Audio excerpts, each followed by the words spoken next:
Namatay sa magkakahiwalay na pamaril ang 4 na kandidato sa barangay election sa Pangasinan, Davao de Oro at Cotabato. Nasa frontline ng balitang yan, Simon Gualvez.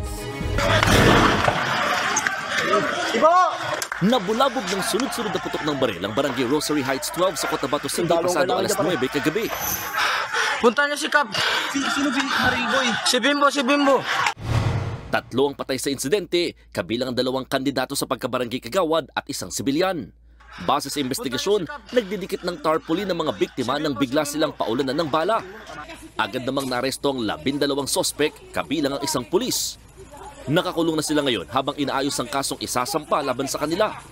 Ayon sa Cotabato City Police, isolated ang nangyari, kaya wala raw dapat ikabahala ang mga residente.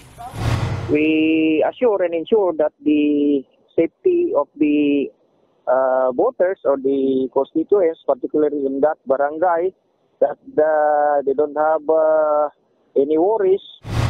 Sinagundaan niya ng COMELEC. Wala pa pong advice o recommendation ang Philippine National Police.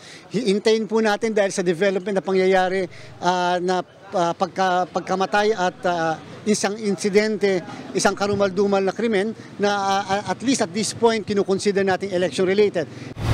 Sa Aguilar, Pangasinan naman, patay ang 1 kumakandidatong barangay chairman. Kinilala ang biktima na si Arnel Adolfo Flormata.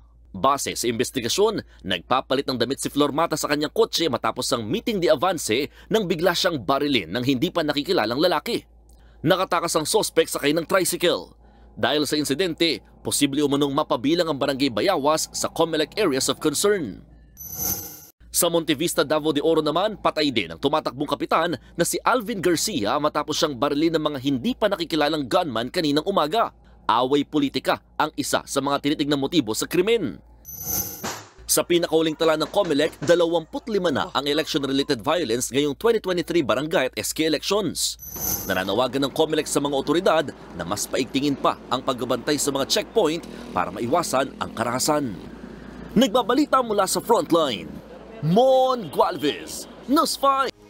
Mga kapatid, may Los Baños po. Huwag magpahuli sa mga balita at impormasyon dapat ninyong malaman. Para sa mas malawak na balitaan at diskusyon, mag-follow at mag-subscribe sa social media pages ng News 5.